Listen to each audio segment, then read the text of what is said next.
আসসালামু আলাইকুম।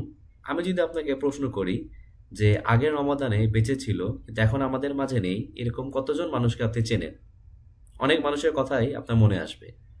আসলে তারা কি জানতো যে সেই রমাদানটা তাদের লাইফের লাস্ট রমাদান হতে যাচ্ছে?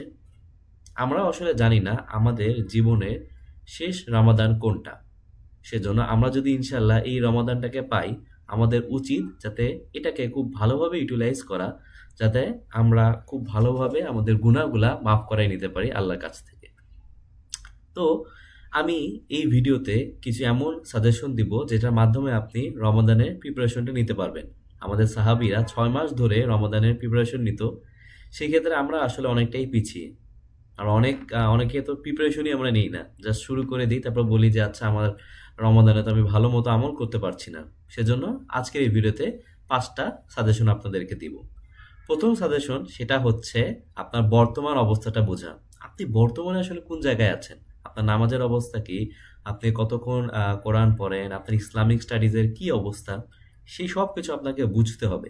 যদি আপনি সেটাই না বুঝতে পারেন যে আপনি কোথায় আছেন, তাহলে আপনি নেক্সট যা যা দরকার বা কোথায় যাবেন সেটা আপনি কিভাবে ফিক্স করবেন?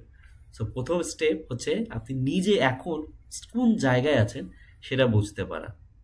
সেকেন্ড যে সাজেশন সেটা হচ্ছে আপনাকে নেক্সট কি কোন জায়গায় আপনি পৌঁছাতে চান, আপনার প্ল্যানটা কি রমাদানে সেটা বের করা, যে আমি এই জিনিসগুলো অ্যাচিভ করতে চাই এই রমাদানে।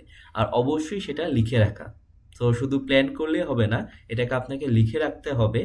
অ্যান্ড আমি যে সাজেশনটা দিব সেটা হচ্ছে আপনি কোথাও এটা ভিজিবল রাখবেন, মানে আপনি যাতে সেটা দেখতে পারেন। জাস্ট আপনি লিখে রাখলেন পরে সেটা হারিয়ে গেল, এটা যাতে না হয়, আপনাকে সেটা কোনো এক জায়গায় ভিজিবল রাখতে হয়। আর প্ল্যানিং এর ক্ষেত্রে আমি আরেকটা সাজেশন দিব, সেটা হচ্ছে প্রিভিয়াস রমাদানে আপনার কোথায় ভুল ছিল সেটাকে একটু কনসিডার করবেন। কারণ আমরা তো অনেকগুলো রমাদানই হয়তো পেয়েছি যেখানে এরকম প্ল্যান করেছি কিন্তু প্রপার ভাবে হয়তো আউটপুটটা আসেনি। কেন আসেনি, কোন কোন বিষয়ে আসলে আমাদের গাফিলতি ছিল, সেই বিষয়গুলো আপনাকে একটু বুঝতে হবে যাতে আবার সেই সেম মিস্টেকসগুলো আপনি না করেন। আর কোন কোন বিষয় আসলে আপনি ঠিক করেছিলেন যেটা আপনি এবারও কন্টিনিউ করবেন।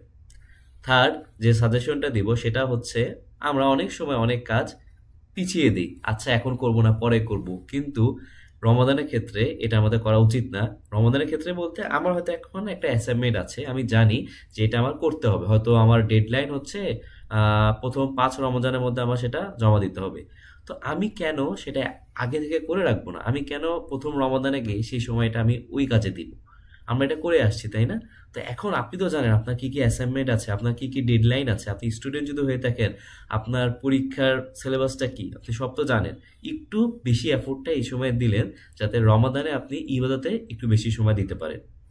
ফোর্থ যে সাজেশনটা দিব সেটা হচ্ছে এখন থেকে একটু সিয়াম রাখা।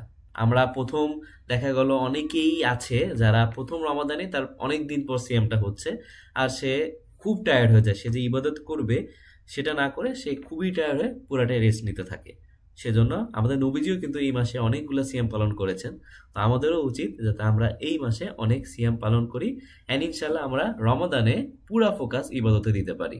আর লাস্ট যে সাজেশন সেটা হচ্ছে রমাদান যেহেতু পাচ্ছি, এটাকে আমাদের কোরআন সুন্নাহ অনুযায়ী পালন করা উচিত।